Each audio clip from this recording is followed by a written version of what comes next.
Our scripture today comes from the book of Daniel, chapter 10. It's found on page 1389 on your Pew Bibles.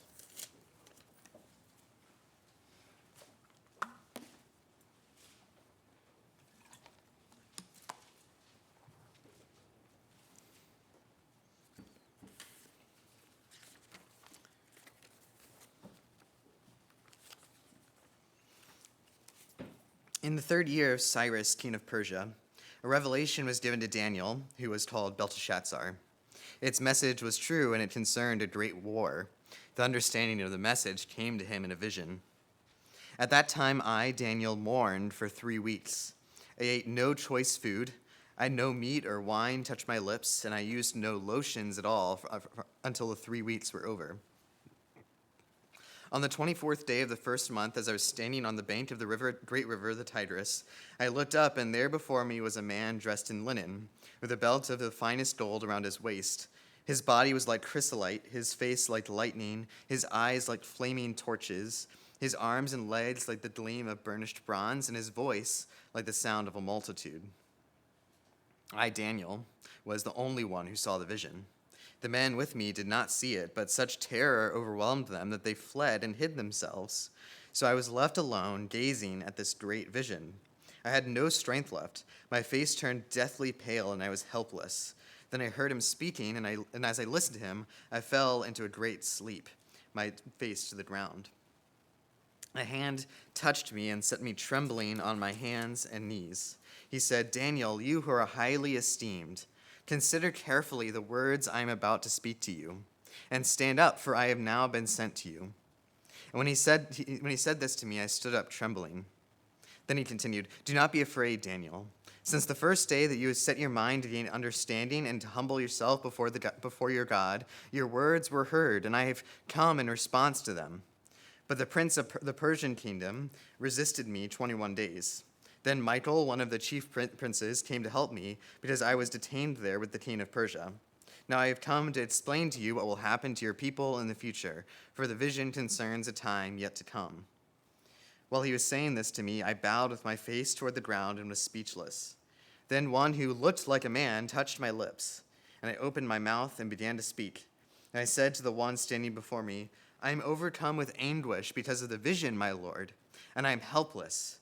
How can I, your servant, talk with you, my Lord? My strength is gone, and I can hardly breathe." Again, the one who looked like a man touched me and gave me strength. "Do not be afraid, O man highly esteemed," he said. "Peace, be strong now, be strong." When he spoke to me, I was strengthened and said, "Speak, my Lord, since you have given me strength." So he said, "Do you know why I have come to you? Soon I will return to fight against the prince of Persia, and when I go, the prince of Greece will come. But first I will tell you what is written in the book of truth. No one supports me against them except Michael, your prince." As we saw last week, Daniel is in mourning. His people, Israel, were in exile, living far away from their promised land, far away from the temple where once they worshiped God and enjoyed his presence. In fact, that temple, along with the glorious city of Jerusalem, lies in ruins, and he knows why. His people had profaned the land with idolatry. They had not taken care of the poor, the widow, and the orphan, and they had sullied God's reputation among the nations.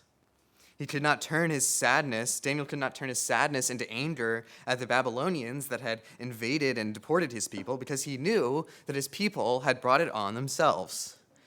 But all his life, probably, he looked with hope at a prophecy by Jeremiah from the beginning of the exile. It said that it would take 70 years until the end of exile, 70 years until the people of Israel would return to their homeland and celebrate the restoration of their nation, the end of their disgrace. In fact, this prophecy did come true. The very first exiles from Israel were taken away in 605 BC, probably including Daniel himself. And exactly 70 years later, in 535, a large number of Jews were allowed to return to their homeland and come back to Jerusalem. But by this time, Daniel himself was an old man, and for whatever reason, he was unable to return to Jerusalem himself. He'd waited his entire life for this, and he would not return to Jerusalem. Meanwhile, though Jews had returned to Jerusalem, it did not seem that they had really come all the way back. They were physically back in the land, But they still lived under the rule of the foreign empire of Persia, which had invaded and replaced Babylon as the world's superpower. The kingdom wasn't really theirs. And when they rebuilt the temple, they found that it was merely a small and modest structure. Ezra tells us that while all the young people cheered and were filled with joy when they saw the rebuilt temple, that the old people who had been there at the beginning, had seen the first temple, the old people wept because they had lived long enough to have seen the first temple. They knew that this new temple was nothing even like the first temple, let alone the glorious temple which would become a house of prayer for all the nations, which the prophets had predicted, where people would stream to hear the Torah from Israel's God. It was not the temple that the prophets had promised since before the exile even came. The people were back in the land. The temple was rebuilt, but it didn't seem that the exile was really over. Something was up. So in the last chapter, Daniel receives a vision that says that yes, the 70 years are up, and the people of Israel have returned physically to their homeland. But for the complete fulfillment of the prophecies, for the complete end of exile, for the full return of God to Israel, it's going to take 70 weeks of years, or 70 times 7 years, or 490 years. A time which for us actually happens to roughly align with the coming of Jesus, which for us is quite cool, but for Daniel, already an old man who lived through the entire exile in hope of seeing the end, he would have been left in great mourning. Because Daniel recognized that physically returning to the land of Israel meant very little if they did not spiritually return to God with all their heart, soul, mind, and strength. Daniel recognized that the role of Israel is not simply to occupy a specific land in the Middle East, but to be a light to the world, to be the city on a hill where the people stream in order to hear from Israel's God. At its heart, Daniel was in mourning because even as the geopolitical tides had shifted in their favor, God was still keeping his distance, fulfilling his promises but withholding his presence. Daniel didn't much care where his people lived if God was not with them. Daniel is like a wise man who sees the church growing, who sees new members flocking there with passion, but recognizes that God is not in it and is not satisfied. So at the beginning of this chapter, we see Daniel fasting. It's the first month of the year, the month of the Passover. Back home, this would be the time that Israel celebrates the return to the Promised Land, when God saved Israel from slavery in Egypt.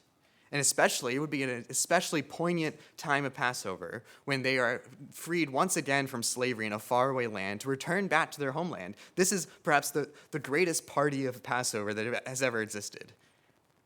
And yet here he stands, experiencing his own kind of slavery in Persia. He would be praising the God that saves his people from bondage and gives the land to his people, a holiday of hope for the end of foreign oppression, while knowing it would be another 500 or so years until he sees the true end of exile, the true return from the land to the land. People would soon be back in Israel celebrating that God had fulfilled his promises just like he did in saving Israel from slavery in Egypt. But Daniel was not satisfied with this feast. He was fasting. You can imagine the depression he would have felt. All his great hopes that had motivated him through the years of struggle had fallen apart. Sure, good things were eventually on the way for his people, and God has not forgotten them, but he's going to have to wait a lot longer than he thought he would. In fact, he'd have to wait for the resurrection from the dead itself, and he's already waited his entire life. So during a holiday of feasting, of remembering God's liberation, Daniel instead fasts and spends 3 weeks downcast. He had spent these 70 years in exile with 2 names. His Hebrew name, Daniel, that he received from his Jewish mother, but also the Babylonian name, Belteshazzar, which he had received when he was deported from his homeland in Babylon. One name for his homeland, one name for his exile, one name for freedom, one name for oppression. He was living in his hope that one day he would be Daniel, and only Daniel. His identity would be the only one he was born with. But instead, he realized that he would spend the rest of his life in exile. So he ought to make peace with the name Belteshazzar, the name that he was given by his Babylonian overlords, his exile name, as the narrator reminds us at the beginning of the passage. We've seen throughout the book of Daniel this theme of control. That God is the one who's ultimately in control of the universe, and he judges it with wisdom. That humans, however, attempt to take hold of the steering wheel of life and try to get what they want out of it. They scramble for money and power and land and glory for themselves and for their people, forming empires and kingdoms of mass control. But in the end, they actually lose control with the very things they tried to gain it with. You think you're taking control of your finances by working a second or third job, but sometimes that means that even if you don't need to work anymore, you can't stop, even if you wanted to. You think you're taking control of the future of your people by organizing politically, but then you find that the political process has changed you and you become addicted to it. You couldn't separate yourself from it even if you tried. So often in our efforts to take control of life, we end up losing any control that we thought that we had. The things we value begin to take on an unnatural life of their own. They become beasts that enslave us, that we worship. As we saw in chapter 7 and in chapter 6, the answer was to trust God instead. Instead of trusting in all of your tools of control, instead trust in God. In chapter 7, we found the answer was to receive our humanity and control from God. One like a son of man, which later Christians interpret as Jesus, instead of taking power and control for himself, instead receives his dominion and power from God. And this doesn't mean that he does nothing. In fact, he rules and he takes authority. But he does it while allowing God to set the agenda, to submit himself to the rule of God and not to try to strike out on his own. And in doing so, he manages to escape the trap of control that leads to slavery and loss of control to the beasts. And in all of this, the book of Daniel teaches us that the control we try to take over our own life is so often an illusion. We come to life with our own priorities, and we try to take control of life to get those priorities done. We find that those priorities end up taking control of us. And in the end, we recognize that humans inevitably serve something. The question is what master we end up serving. We can serve the beasts that promise wonderful things, that give us plausible plans for how they're going to get them to us, but that ultimately enslave us. We can serve the God that we do not understand, who gives us totally implausible ways of accomplishing his goals, but yet who made us and loves us. This is ultimately the choice and no other. And in his final vision, which Daniel has at the end of this book, we find that this is even more true than we thought. We have even less control. We have even less understanding. All throughout the Bible, we kind of see the world as a more or less two-tiered system. There's the things we do, and then over top of that, there's the things that God does. God is ultimately in control, but we also do things too. And that's kind of complicated, like what is God doing versus what I'm doing, That's complicated in its own, and we can kind of have a hard time parsing together, like what's us and what's God. But then this chapter comes along and tells us that even that is way too simplistic. It's far more complicated than even that.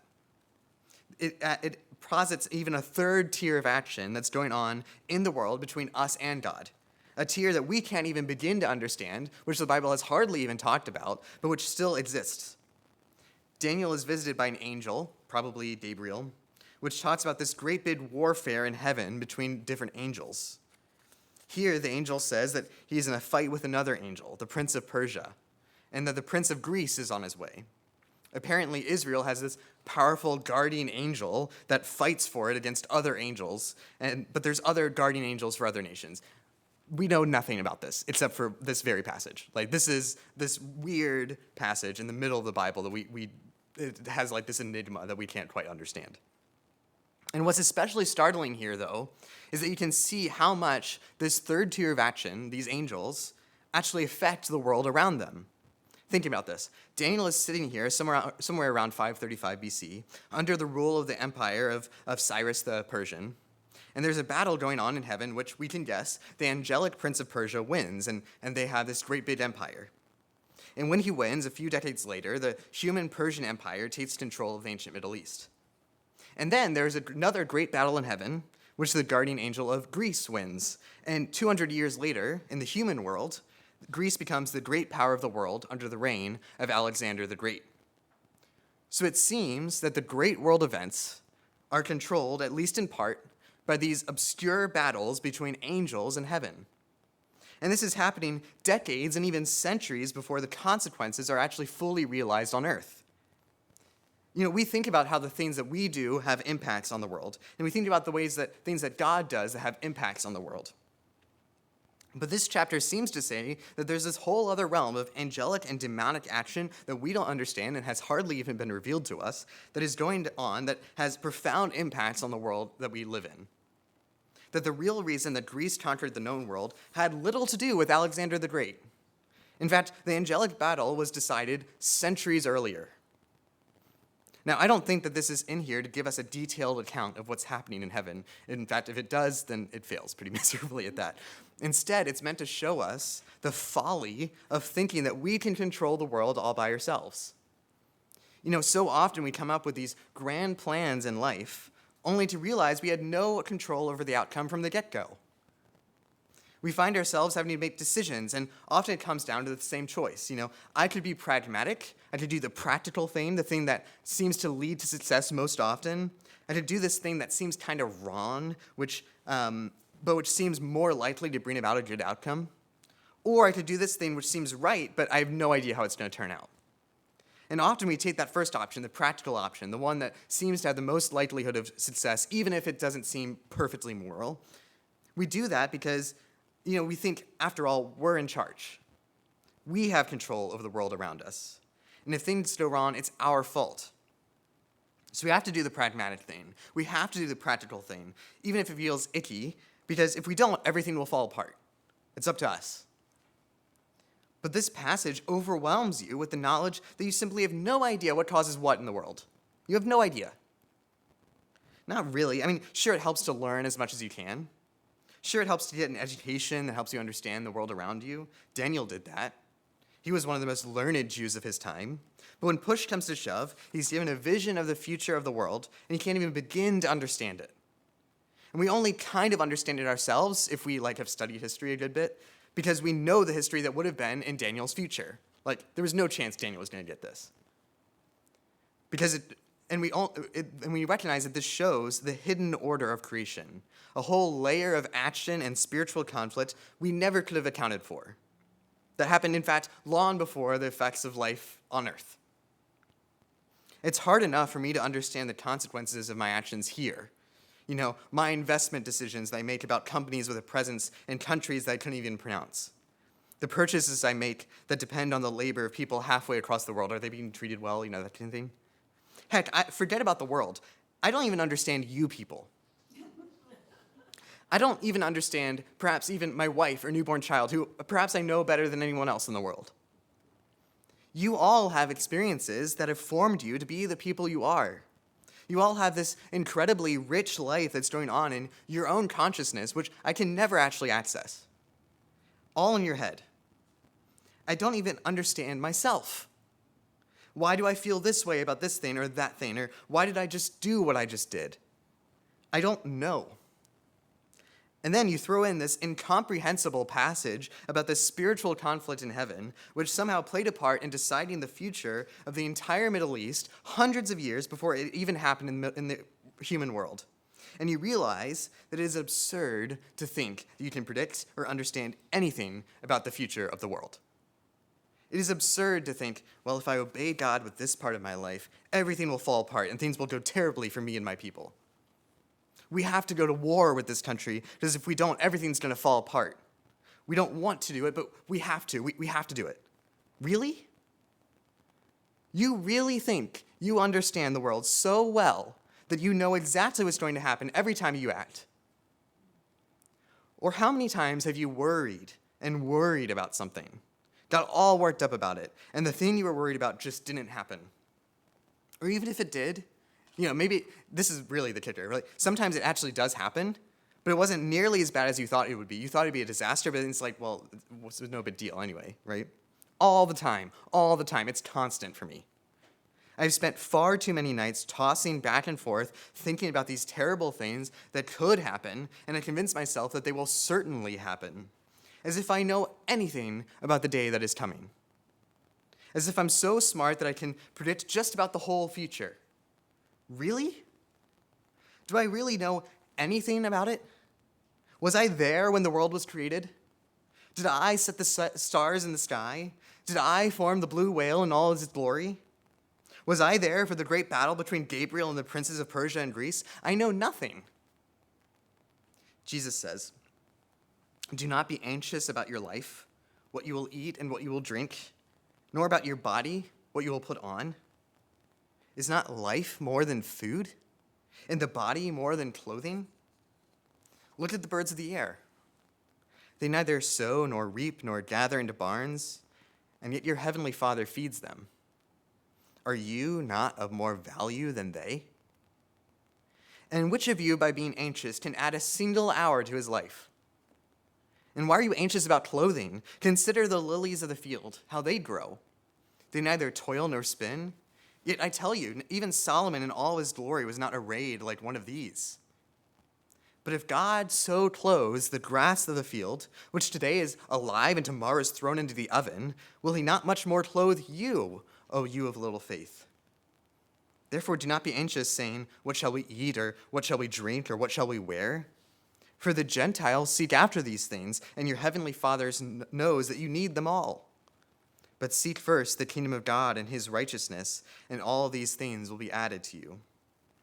Therefore do not be anxious about tomorrow, for tomorrow will be anxious for itself. Sufficient for the day is its own trouble. Now we hear Jesus speaking, and we might say, but Jesus, we're different from the lilies and the birds. We can control things. We know things about the world. We can plan things. But maybe, compared to God, and compared to the whole universe, we really don't know much more than a lily or a bird. Not really. We're a little bird-brained.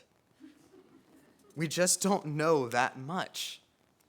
So why do we convince ourselves that we can control anything enough to be worried about it? Even when the worst things happen, we find that we can get through it so much better than we thought we could.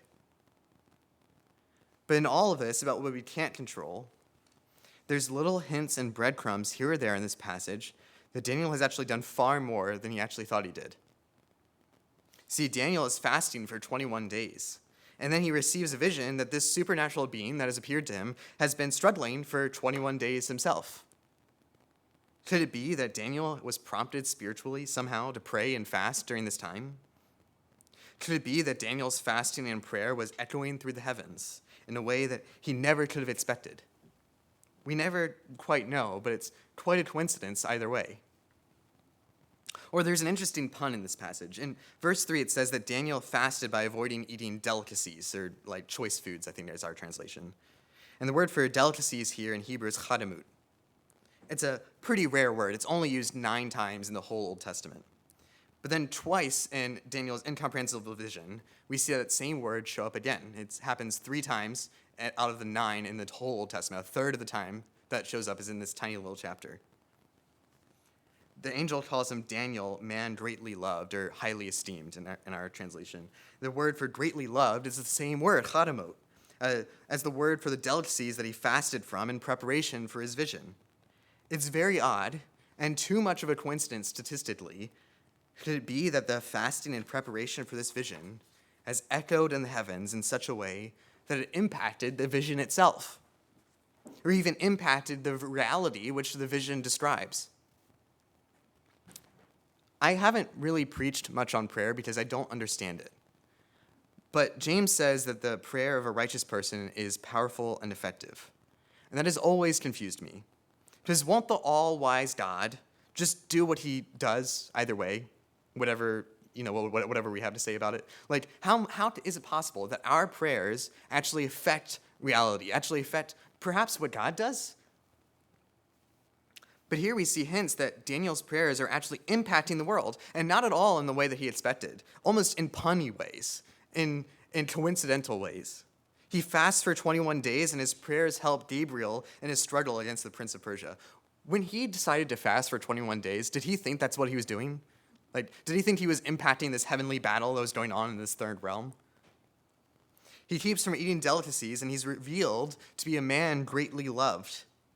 None of this is what he predicted. None of this is him trying to take control over the world, and yet somehow it arcs into the universe in a way that actually changes things. It's not why he fasted and prayed, but it changed things.